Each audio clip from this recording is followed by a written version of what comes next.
Rafale طیاروں کی تباہی، فضا میں پاکستان کے راج کا اعلان۔ برطانوی اخبار دی ٹیلی گراف نے اپنے مضمون میں لکھا، چین پاکستان مشترکہ ٹیکنالوجی نے عالمی عسکری ماہرین کو نظریہ بدلنے پر مجبور کر دیا۔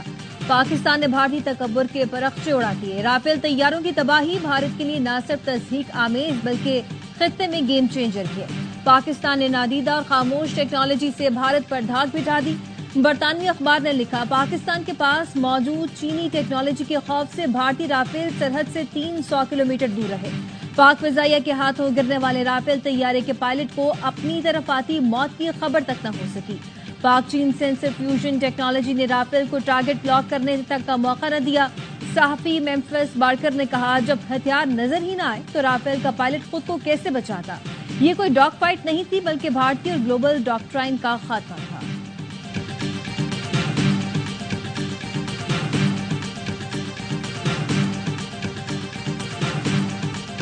پاک بھارت کشیدگی کم کرنے کی کوششیں، سعودی وزیر مملکت برائے خارجہ پاکستان پہنچ گئے۔ نئی دلی سے اسلام آباد پہنچنے پر نائب وزیر اعظم اسحاق ڈار نے سعودی مہمان کا استقبال کیا۔ اہم ملاقاتوں میں پاک بھارت کشیدگی سے متعلق بات چیت ہوگی۔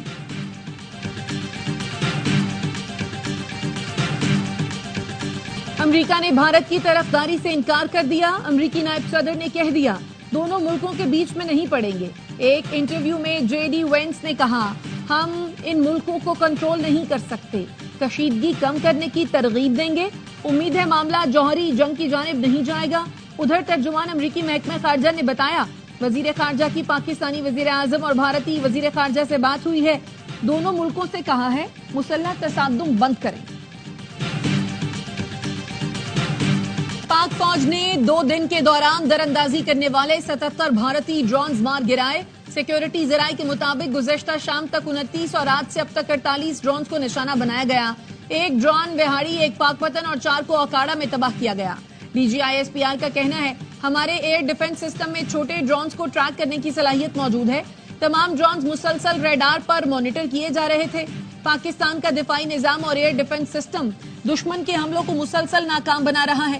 ہیروپ ڈرون کی ٹریکنگ سے واضح ہے، پاکستان کا دفاعی ایئر ڈیفنس سسٹم انتہائی مضبوط ہے۔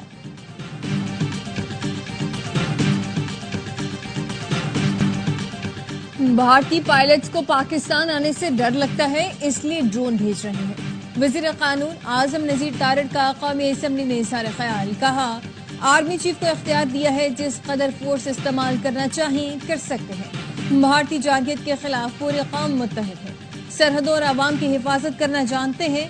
ایل او سی پر درجنوں بھارتی فوجی مارے گئے، بھارتی فوجیوں نے سفید جھنڈے ایسے ہی نہیں لہرا دیے۔ مقبوضہ جموں و کشمیر پر حملے کا بھارتی ڈرامہ کچھ ہی دیر میں بے نقاب۔ گودی میڈیا نے اپنی ہی سرکاری موک ڈرل کو پاکستان کا حملہ قرار دیا۔ اے آر وائی نیوز نے ثبوت کے ساتھ جھوٹ کا پردہ چاک کر دیا۔ بھارتی میڈیا نے افسانے گھڑنے میں ہالی ووڈ کو بھی مات دے دی، کہا پاکستان کے 4 F-16 طیارے گرا دیے، کراچی، اسلام آباد اور پشاور پر حملے کر دیے، 2 بندرگاہوں کو تباہ کر دیا۔ حقیقت بالکل برعکس، کراچی پورٹ پر معمول کے مطابق کام چلتا رہا، رات گئے تک مختلف شہروں میں چہل پہل اور رونقیں عروج پر رہیں، لوگ خوابوں کے ساتھ ڈھابوں پر چائے کی چسکی لیتے رہے۔ بھارتی میڈیا نے جھوٹی خبریں چلانے کا اعتراف کر لیا۔ بھارتی چینل آج تک نے جھوٹی خبروں پر معافی مانگ لی۔ اینکر نے کہا، پچھلے 24 گھنٹوں میں کچھ ادھوری خبریں چلائی گئیں، ایسی خبریں چلانے پر ہم معافی چاہتے ہیں۔ بھارتی چینل نے گزشتہ رات ڈرامہ رچایا، اپنے ہی لوگوں کو بے وقوف بنایا۔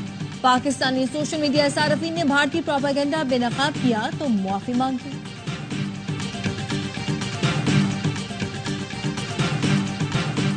ایل او سی پر پاک فوج نے دشمن کو پسپائے پر مجبور کر دیا۔ بھارتی فوجیوں نے پھر سفید جھنڈا لہرا دیا۔ بٹل سیکٹر کے قریب دھرمسال ٹو پوسٹ میں بھارتی فوج نے گھٹنے ٹیک لیے۔ سیکیورٹی ذرائع کا کہنا ہے، بھارتی فوج کا سفید جھنڈا لہرانے کا مطلب شکست کو تسلیم کرنا ہے۔ بھارتی فوج کی اشتعال انگیزی کے جواب میں پاک فوج متعدد بھارتی چیک پوسٹ تباہ کر چکی۔ کوٹلی آزاد کشمیر میں کھوئی رٹا سیکٹر پر بھارتی فوج نے سول آبادی کو نشانہ بنایا، نومولود بچی سمیت 5 افراد شہید اور 14 زخمی ہوئے۔ بھارتی اقدامات نے 2 جوہری قوتوں کو آمنے سامنے لا کھڑا کیا۔ پاکستان ہر ممکن ضبط و تحمل کا مظاہرہ کر رہا ہے۔ ترجمان دفتر خارجہ کہتے ہیں، پہلگام واقعے کی آڑ میں بھارت نے پاکستان کے خلاف جھوٹا پروپیگنڈا کیا۔ پاکستان نے نیک نیتی سے غیر جانبدارانہ عالمی تحقیقات کی پیشکش کی. کیا کوئی ملک سوشل میڈیا پوسٹ کی بنیاد پر دوسرے ملک پر چڑھائی کر سکتا ہے؟ بھارت دہشت گردی کا شکار ہونے اور مظلومیت کا ڈرامہ کر رہا ہے. بھارت نے ڈرونز ہماری تنصیبات کو ٹریس کرنے کے لیے بھیجے، اس لیے ہم نے انہیں فوری نہیں روکا، محفوظ حد پر گرا دیا. پاک فوج بھارتی جارحیت کا بھرپور جواب دے رہی ہے. وزیر دفاع خواجہ آصف کا قومی اسمبلی میں اظہار خیال. کہا قوم اطمینان رکھے، موجودہ صورتحال سے نمٹنے کے لیے 200% تیار ہے. خواجہ آصف نے الجزیرہ کو انٹرویو میں کہا بھارت 3 دن سے جو کچھ کر رہا ہے اس پر ہم نے تحمل کا مظاہرہ کیا. بھارت نے کشیدگی بڑھا دی، جواب ضرور دیا جائے گا.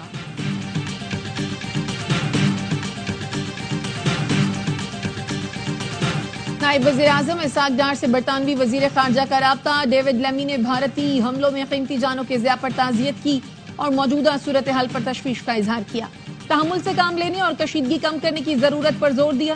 اسحاق ڈار نے کہا بھارتی حملوں میں خواتین، بچوں سمیت معصوم شہری شہید ہوئے. پاکستان نے عالمی قوانین اور اقوام متحدہ کے منشور کی خلاف ورزیوں کے باوجود تحمل کا مظاہرہ کیا. بھارتی حملے علاقائی امن و سلامتی کے لیے خطرہ ہیں. اٹلی کے وزیر خارجہ کا بھی اسحاق ڈار کو ٹیلی فون. پاکستان میں قیمتی جانوں کے نقصان پر اظہار افسوس. نائب وزیر اعظم نے اطالوی وزیر خارجہ کو بھارتی کھلی جارحیت سے آگاہ کیا.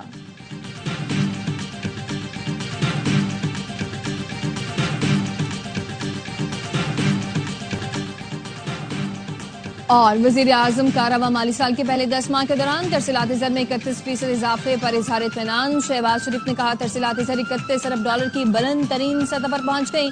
یہ اضافہ اوورسیز پاکستانیوں کی حب الوطنی اور ملکی معاشی پالیسیوں پر اعتماد کا اظہار ہے.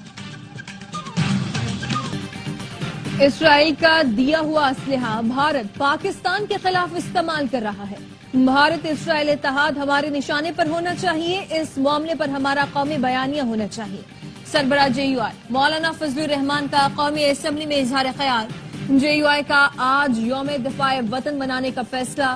مولانا فضل الرحمان کہتے ہیں 11 مئی کو پشاور اور 15 مئی کو کوئٹہ میں ملین مارچ ہوگا. علماء کرام پاکستانی موقف کو واضح کریں اور قوم کو متحد ہونے کا درس. پاکستان اور بھارت کے درمیان کشیدگی میں اضافے پر تشویش. وزیر اعظم شہباز شریف کے ساتھ فون پر بات ہوئی.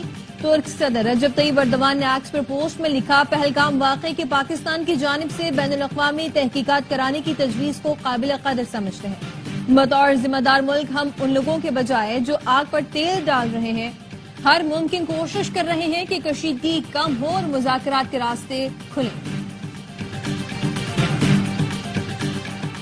پورا خطہ جنگ کے دہانے پر ہے جس کا ذمہ دار بھارت ہے. ہم ملکی سلامتی پر ہرگز آنچ نہیں آنے دیں گے. وفاقی وزیر داخلہ محسن نقوی کی امریکہ کی قائم مقام سفیر سے 48 گھنٹوں میں دوسری ملاقات. نیٹلی بیکر کو کشیدگی صورتحال سے آگاہ کیا. بھارت کی ڈرونز دہشت گردی پر بریفنگ دی. محسن نقوی نے کہا بھارت نے عالمی قوانین پامال کر کے شہری آبادیوں کو ڈرون سے نشانہ بنانے کی کوشش کی. پاکستان نے درجنوں ڈرونز کو مار گرایا.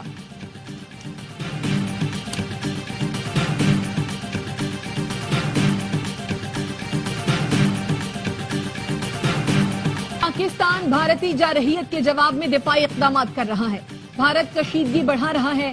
امریکہ میں پاکستانی سفیر رضوان سعید شیخ کہتے ہیں پاکستان کو حملوں کا جواب دینے کا حق حاصل ہے. بھارت یہ توقع کر رہا تھا کہ ہم قربانی کی بھیڑ کی طرح بیٹھے رہیں گے. بھارت کو یہ سوچنا بھی نہیں چاہیے تھا کہ رد عمل نہیں آئے گا، ہم جواب دیں گے.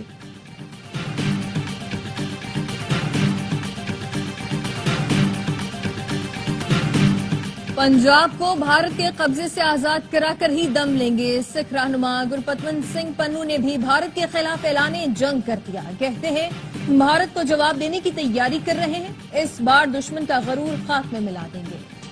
بھارتی سائبر دہشت گردی کے خلاف پاکستانی ہیکرز کی بھرپور جوابی کارروائی. پاکستانی ہیکرز گروپ کا آپریشن سالار شروع.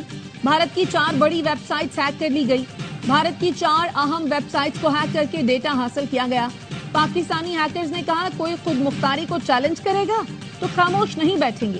سوشل میڈیا پر آپریشن سالار ہیش ٹیگ ٹرینڈ کرنے لگا.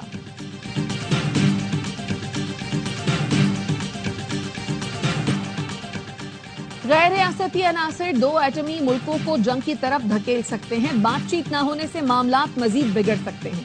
تاریخ گواہ تنازعات مذاکرات کے بغیر حل نہیں ہوتے.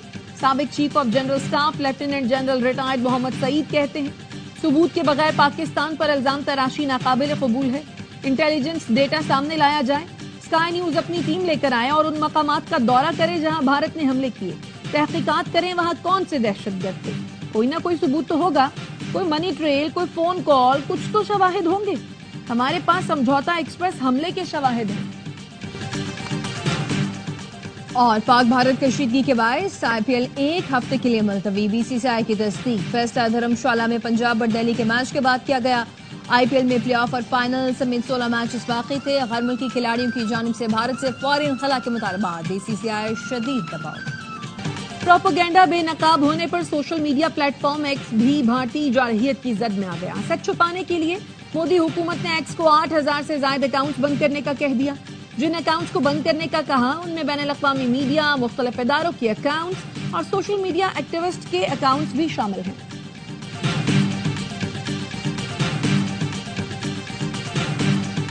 KPT کا آفیشیل ایکس اکاؤنٹ بحال کر دیا گیا. ترجمان KPT کا کہنا ہے بھارت کی جانب سے آفیشیل ایکس اکاؤنٹ ہیک کیا گیا تھا. پورٹ پر کارگو ہینڈلنگ معمول کے مطابق جاری ہے. بھارت کا دنیا بھر میں مذاق بن گیا. سوشل میڈیا پر چینی صارفین نے پاکستان کی جانب سے رافیل طیارہ گرانے پر گانا بنا دیا. ویڈیو میں بھارتیوں کا مذاق بناتے ہوئے کہا ہم نے جہاز خریدے اور وہ گرا دیے گئے. اب دوبارہ خریدنے جائیں گے تو وہ ہمیں بیچیں گے بھی نہیں. چینی صحافی نے بھی ویڈیو شیئر کی. حالیہ ہفتے میں 17 اشیاء کی قیمتوں میں کمی. 20 کلو آٹے کا تھیلا 11 روپے 51 پیسے سستا. ٹماٹر 4.5 روپے فی کلو سستا.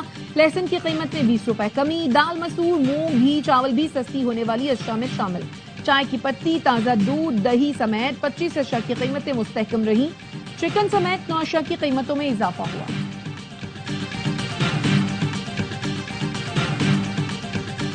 سندھ کے ضلع سجاول میں تیل اور گیس کے ذخائر دریافت. لوئر گورو فارمیشن میں سہاون ویل سے 30 MMC FT گیس دریافت.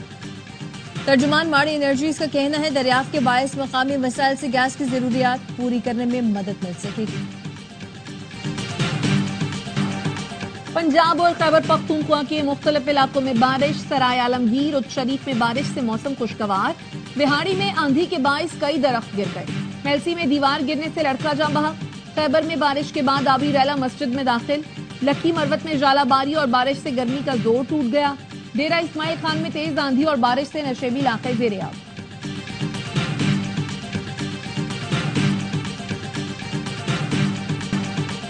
غزہ پر حملوں میں گزشتہ 24 گھنٹے کے دوران مزید 106 فلسطینی شہید, 350 زخمی. بیت اللاہیہ میں مکان پر بمباری میں بچے اور خواتین شہید ہوئے. سیہانی فوج نے الشاطی کیمپ کے اطراف بھی بم برسات کیے. خان یونس, دیر البلا, نصیرات کیمپ اور شجاعیہ میں گھروں, اسکول اور پناہ گاہوں کو نشانہ بنایا گیا. جنوبی غزہ میں القسام بریگیڈ اور اسرائیلی فوج میں جھڑپیں. القسام بریگیڈ کے حملے میں متعدد اسرائیلی فوجی ہلاک اور زخمی بھی ہوئے. اور کارڈنل رابرٹ پریووسٹ کیتھولک مسیحیوں کے پہلے امریکی پوپ منتخب. انہیں لیو 4 کا خطاب دیا گیا ہے. ویٹیکن کے سسٹین چاپل کی چمنی سے سفید دھواں بلند ہونے پر سینٹ پیٹر اسکوائر پر جمع عقیدت مندوں میں خوشی کی لہر دوڑ گئی. 69 سال کے نو منتخب پوپ کا تعلق امریکی شہر شکاگو سے ہے.